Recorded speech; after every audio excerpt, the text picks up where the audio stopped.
Right now, some of you are thinking, did I read the title of this video right? Is he really going to talk about what he says he's going to talk about? The answer is yes. I'm going to talk about a little device that most of us have, but don't give much credit to being a beneficial blacksmithing tool. Welcome back to Black Bear Forge and the tool of the day. Now, of course, that device, if you read the title of the video, is your cell phone. Or a tablet if you have a tablet of some sort. Now, why do I think this is a useful tool in the blacksmith shop? And maybe I shouldn't say tool, it's a useful accessory. You're not actually going to hammer hot iron with this or use it as a file or any of that kind of stuff. But I find that I use my smartphone probably an hour or 2 hours a day, most days, doing something related to my business of blacksmithing. Perhaps the best example is that right now, some of you are watching this video on your smartphone or on your tablet. So you're using this device, not just for entertainment, but you're using it to help educate yourself, to help learn a little bit more about the art and the craft of blacksmithing.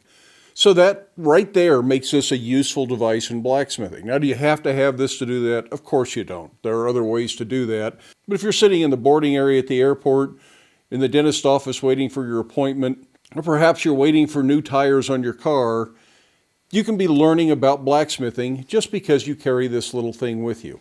Now, this video may sound like a sales pitch. I'm not trying to convince you to buy a smartphone. I'm not going to try and convince you to buy any one brand of smartphone or style of phone. There are no links down in the description for you to go buy smartphones. If you already have it, you already know a lot of this stuff, but I'm hoping that maybe I can pass on some information that you haven't thought of and some ways that you can use this device to help you as a blacksmith. Now, just for a little bit of background on my personal experience with a smartphone, I was one of those holdouts. I didn't even buy a flip phone. I had one of the old straight phones that looks like the portable phones you use in the house these days. And I never upgraded to a flip phone or the early predecessors of the smartphone that would do a little bit of internet access. I thought internet access on your phone was the goofiest thing I'd ever heard of, and why would you take pictures on your phone when cameras were so much better? But my old phone was giving up. The battery wouldn't hold a charge anymore. I took it to the phone store and said, hey, can I get a new battery for this? And they kind of laughed at me, told me that was such an old phone they didn't support that anymore, and no, I couldn't get a new battery. About that same time, the little MP3 player I used to listen to music in the shop gave up, and so I needed a new phone, I needed a new MP3 player, and a friend came by for a visit for a few days, and he had his new smartphone with him, and on that he had pictures of his new house and his property, and some interesting things to look at. And suddenly I started to realize that there's a lot more to the smartphone than just a cell phone, because the technology for the MP3 player was included in the smartphone. And now suddenly the camera and the screen to look at the pictures is suddenly something actually usable. On the old flip phones, the pictures were hardly worth the trouble. But on the new smartphones, they weren't bad. Image quality on the early smartphones was better than the digital camera I had at that time. So I started thinking about it a little bit more seriously, and I went to look, and I gave in, and I bought a smartphone. At the time I was working for the fire department, I was the first guy in my fire station to own a smartphone, and I figured I'd be the last. So how does that affect my business?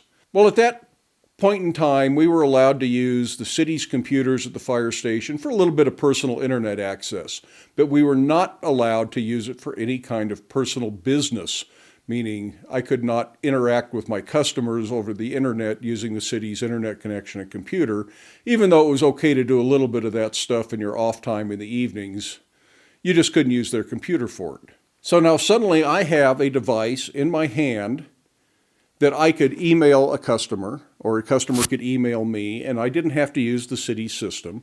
And a customer emailed me a drawing of something he needed lots of. And these are fairly simple parts. They weren't the kind of thing that I could afford to forge and still get the bid. They were something that needed to be laser cut.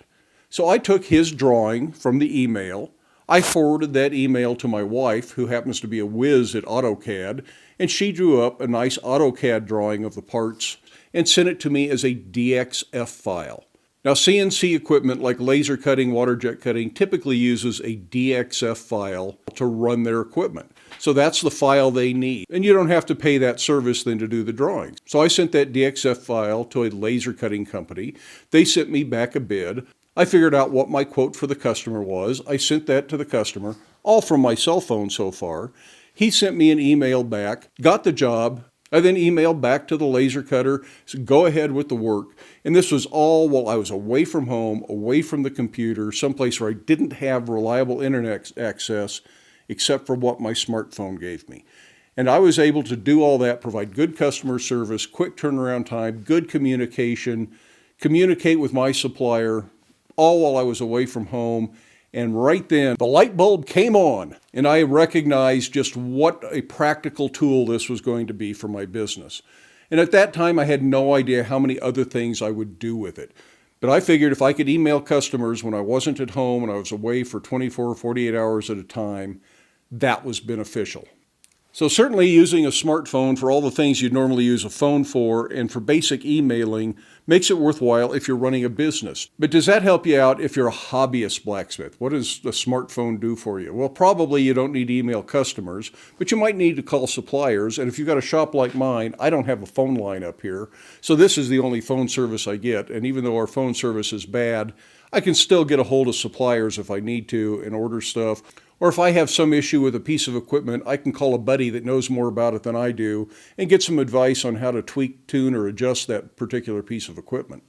As I mentioned earlier, a lot of you are probably watching this video on your smartphone. But the other side of that coin is that you can also take videos with a smartphone. There are a lot of YouTube creators that this is their camera. This is what they create on, it's what they edit on, it's what they upload on. And some people do some spectacular stuff with that. I've had trouble, and I think part of that's because my phone's been well abused in the shop. It gets knocked off the bench from time to time and hits the ground. Even though I keep it in a heavy armored case, it's still subject to some of those shocks, and I think the image stabilizer on my camera's gone out. But some of the new smartphones are really good at photography and taking videos, and they can do some spectacular stuff if you're looking at getting into doing videos. But you can also use the video just to document what you're doing. Or if you're having trouble with what you're doing, you can't figure out, why won't my fire burn? Why can I not get this to welding heat? I've got the best blower, I've got the best fire pot, I've got good coal, something's not working right. Well, you take a little 1-minute video, you go over to the Black Bear Forge Facebook group, you post the video, you ask the group, what am I doing wrong? Somebody's probably going to have an answer for you. Hopefully it'll be a polite one. But in addition to doing videos, it will also take pictures. So you can document your work. You can document your process. If you take pictures along the way as you're making something, you can have that for later reference. If you go to a workshop or a conference or something and you want to document what's being demonstrated, what's in the gallery, what people are talking about, you've got a camera with you. If you carry a smartphone, you have a camera, you can take pictures of that stuff. There's a place in here to take notes, or you can record voice to say, hey, this is really a good idea. Lots of things you can do. When I'm just out traveling, I take pictures of ironwork I see. Even if it's not good forged ironwork, sometimes there's some little element that I think I'd like to explore that possibility in forged iron, so I take pictures of it and I can look at that stuff later. So the camera really comes in handy for that. But now I'm going to talk a little bit about some of the things you can use your phone for right in the shop. And the camera is one of them that has helped me out quite a number of times, partly because I don't see as well as I used to as I get a little bit older, but partly because some things in the shop just aren't in a position where you can see them very well.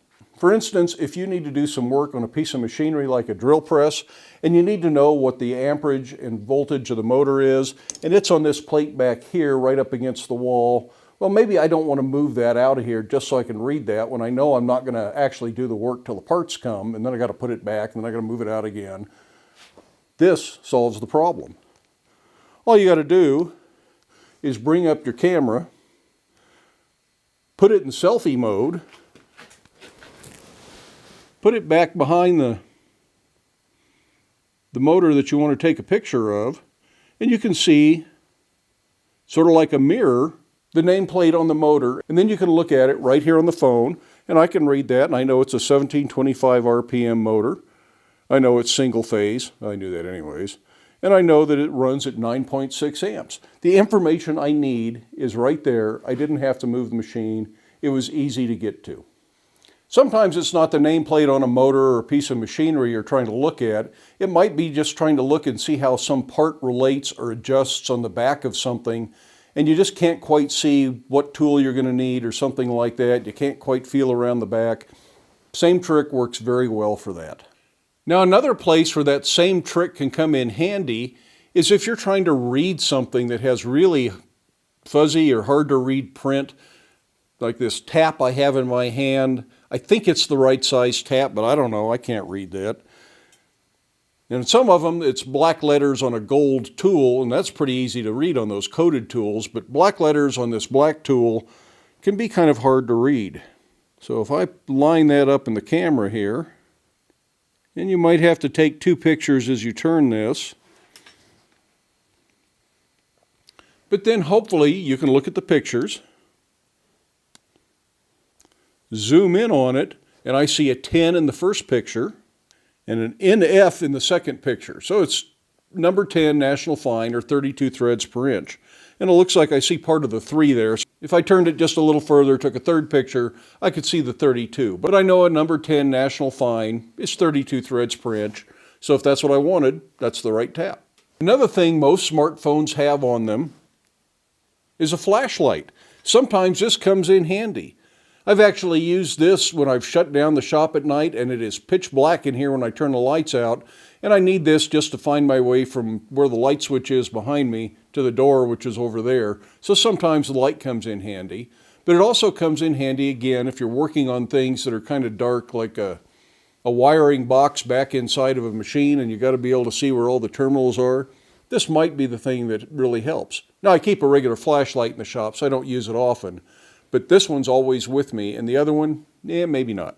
Now, something that combines both the advantage of taking a picture that you can zoom in on and the flashlight is an app. I happen to have one that's called Maglite Pro. It just uses the phone's camera and the flashlight like a magnifying glass. But now I can read that very well, and I don't actually have to take a picture of it. I can read that it says 10NF32, and it was made in Japan, not China. So that's just one handy app. And of course that brings up the subject of what apps are handy on your smartphone. We have talked previously about the Heat Treater's Guide Companion, which is perhaps the app that I use the most on this phone for looking up the heat treat guidelines for various steels. It's a very useful app. But I also keep a drill bit size reference on my phone, so if I'm trying to figure out what bit is an exact 100th of an inch drill bit, instead of trying to do all the math, I can just look it up, and I can then also compare fractional sizes, letter sizes, and number sizes. I have a metal weight calculator that I can put in dimensions of metal.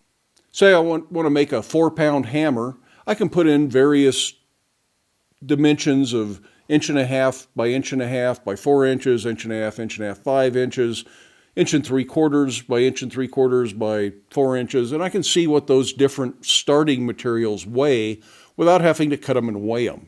I can look all that up on that app.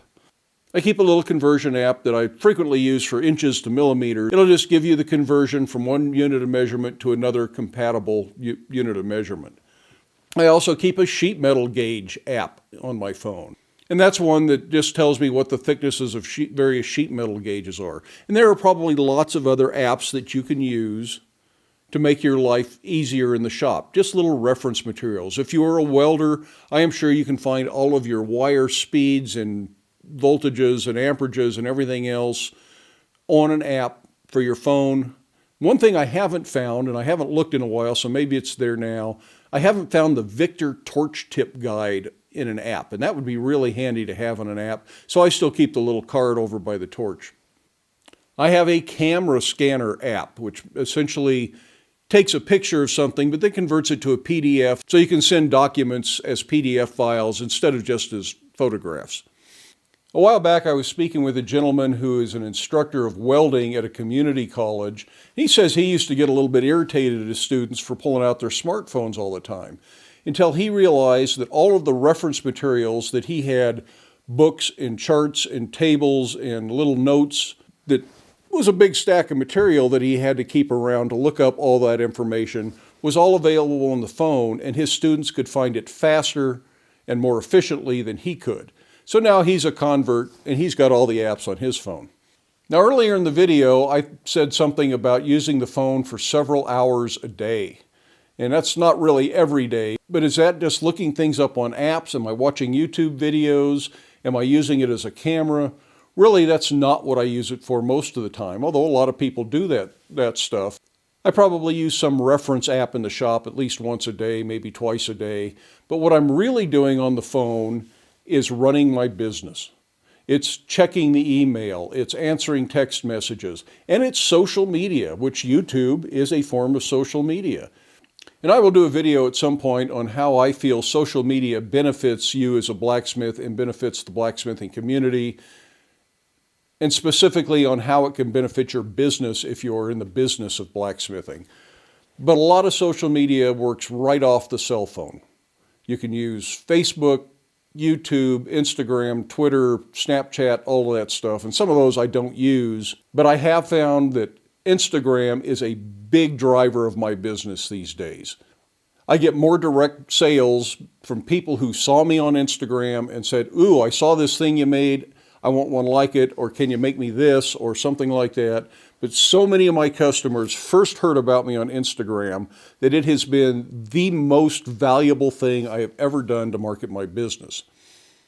So spending time on social media, interacting with people on Facebook, posting things on Instagram, interacting with the people who have asked questions on Instagram. Then I also use the phone for a lot of the YouTube stuff, even though I don't video with the phone anymore, and I don't upload off the phone or edit on the phone or do any of the actual video management on the phone. It does allow me to look at the statistical information, and I use an app called YouTube Studio, and it allows me to see views, watch time, audience retention, all of the important numbers. It allows me to read comments, answer comments, like comments, delete inappropriate comments if I need to.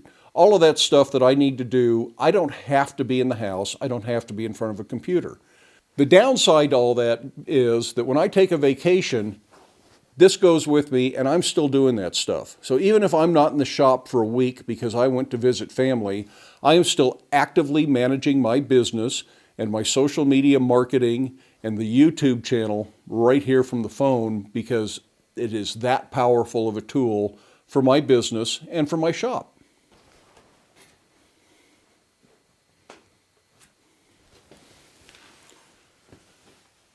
So that's just a quick look at some of the ways that I think a cell phone can be really handy in the blacksmith shop. Just try not to use it as a distraction to keep you from getting any work done, because it can certainly be that as well. I hope you enjoyed that video. You can give it a thumbs up, even if it is a little bit hard to take a cell phone seriously as a blacksmithing tool. Love it if you hit that subscribe button. If you have some other ways that you use your cell phone or your tablet to improve yourself as a blacksmith, improve your work, make your work more efficient, or to help run your business as a blacksmith, I'd love to hear about them. Put it down in the comments. If you have a favorite app that helps you in your blacksmith shop, put that down in the comments as well. But then make time in your day to get out to your shop, make something, stay safe, wear your safety glasses. We'll see you for the next one.